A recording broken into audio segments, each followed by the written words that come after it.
నిత్యం హృదయానికి ఆనందాన్ని ఇవ్వడమనే కాదు, జీవన గమనంలో కరదీపికగా నిలిచి మార్గదర్శనం చేస్తోంది. ఈ సంసారంలో ధర్మసారం ఏమిటో తెలియజేస్తున్న ఈ సుభాషితాన్ని విందాం. ఓం నమో వెంకటేశాయ. సమాజంలో ఉత్తమమైన పౌరులు తీర్చిదిద్దబడాలి అంటే వారికి ఉత్తమమైనటువంటి వ్యక్తిత్వం అందాలి. ఉత్తమమైన వ్యక్తిత్వం అందాలి అంటే ఉత్తమమైనటువంటి బోధన కావాలి. ఉత్తమమైన బోధన కావాలి అంటే అపారమైనటువంటి సంస్కృత వాంగ్మయాన్ని అధ్యయనం చేయాలి. అపారమైన సంస్కృత వాంగ్మయం అల్పాక్షరాలలో అనల్పార్థ రచన అన్నట్లుగా జీవన సారాన్ని కాచి వడబోసి మనకి అందిస్తుంది. వీలైనంత తక్కువ నిడివిలో వీలైనంత విస్తృతమైన భావాన్ని అందించడానికి సంస్కృత సుభాషితం ఎంతగానో దోహదపడుతుంది. ప్రస్తుత సమాజంలో విజయానికి కారణం ఏంటి అని చాలామంది చర్చించుకుంటూ ఉంటారు. అసలు విజయానికి కారణం దైవానుగ్రహం మాత్రమే అనేవాళ్ళు కొందరుంటారు. భగవద్ అనుగ్రహం ఉంటేనే మనం విజయాన్ని సాధించగలుగుతాం అని కొందరు మాట్లాడుతుంటారు. మరికొందరు భగవంతుడి యొక్క అనుగ్రహం ఏమీ అవసరం లేదు, కేవలం మానవ ప్రయత్నం ఉంటే చాలు మనం దేనినైనా కూడాను సాధించగలుగుతాం అని అంటూ ఉంటారు. మరి ఈ రెండింటిలో ఏది విజయానికి కారణం?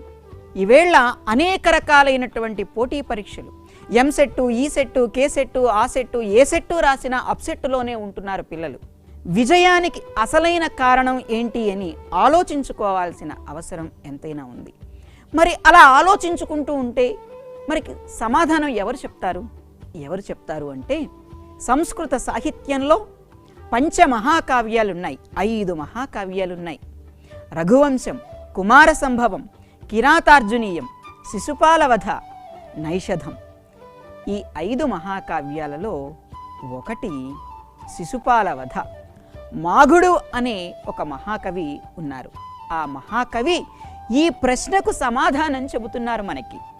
చూడండి, వందలాది సంవత్సరాల క్రితం జీవించిన మహాకవులు వారు రచించినటువంటి కావ్యాలు 21వ శతాబ్దంలో మనం ఎదుర్కొంటున్నటువంటి సమస్యలకు, ప్రశ్నలకు సమాధానాలు చెబుతున్నారు అంటే వాళ్ళు ఎంతటి ముందు చూపు కలిగినటువంటి మహాకవులు.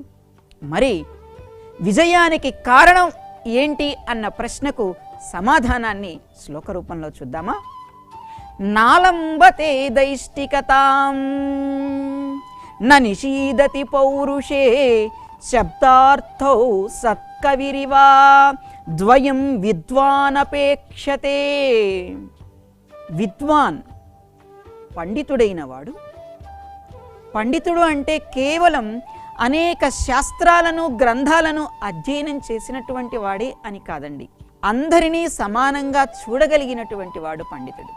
అందుకని పండితా సమదర్శినః అని చెబుతారు. పండితుడు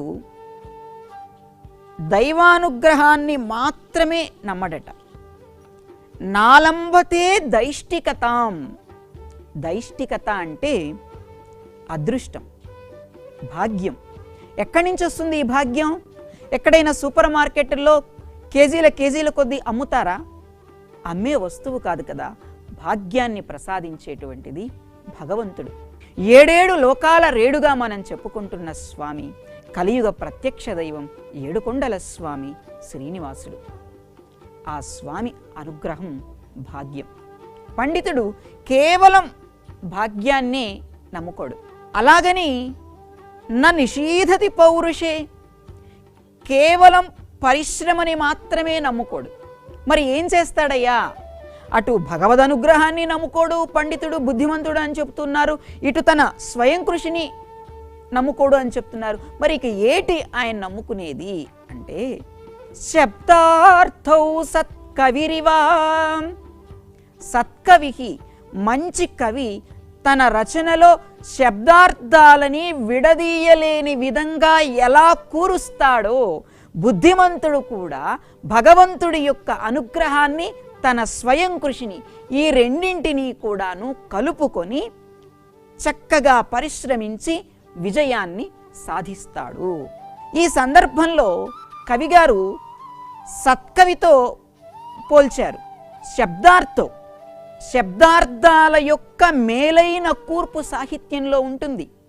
మనం కొందరు మహాకవుల యొక్క కవిత్వాన్ని పరిశీలిస్తున్నప్పుడు వారు రచించినటువంటి రచనలో ఒక పదం స్థానంలో అదే అర్థం వచ్చే మరొక పదాన్ని మనం పెట్టామనుకోండి, ముందున్నంత తూగు ఉండదు, ముందున్నంత బలం ఉండదు.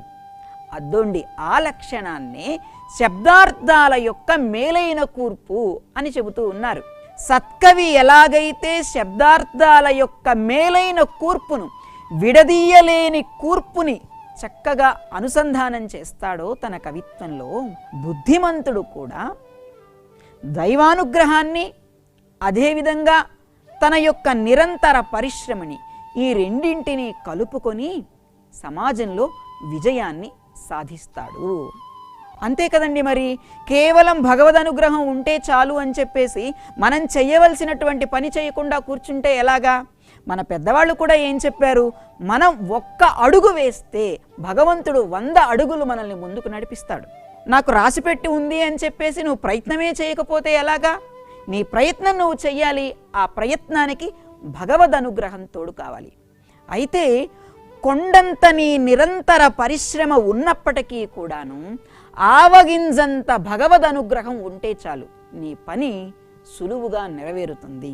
అందుకని మన పెద్దవారు భగవంతుని యొక్క అనుగ్రహం కోసం అనేక రకాలైనటువంటి పూజాది కార్యక్రమాలని, యోగా, ధ్యాన ఇత్యాది అంశాలన్నింటినీ కూడాను ప్రతిరోజు చెయ్యాలి అని చెప్పారు.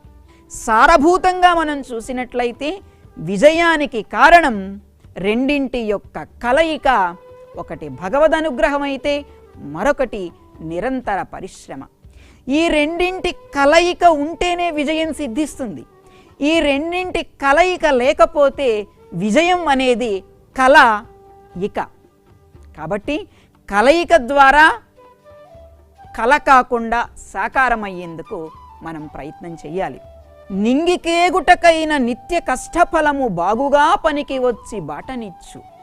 నిరంతరం మనం పరిశ్రమ చేసేటువంటి పరిశ్రమ ఏదైతే ఉంటుందో అది మనం ఉన్నతమైన స్థానాన్ని పొందేందుకు చక్కగా ఉపయోగపడుతుంది. భగవద్ అనుగ్రహాన్ని అలాగే నిరంతర పరిశ్రమని రెండింటినీ అలవర్చుకోమని ఉపదేశం చేస్తున్నటువంటి శ్లోకం ఇది. అందరికీ అందించేటువంటిదైతే సందేశం, కేవలం ఒక వ్యక్తికి చెబుతున్నట్లయితే అది ఉపదేశం. అందుకనే మంత్రాన్ని చెవిలో ఉపదేశం చేస్తారు అని కదా మనం చెప్పుకుంటూ ఉంటాము. అలానే సద్గురువులు మంత్రోపదేశం ఇస్తుంటారు కదా. సందేశం 50 మందికి, ప్రజానీకానికి, అందరికీ కూడా అందించేది. ఈ మాఘకవి శ్లోకం కూడా చూస్తున్నప్పుడు ఒక సందేశంలాగా అనిపిస్తుంది.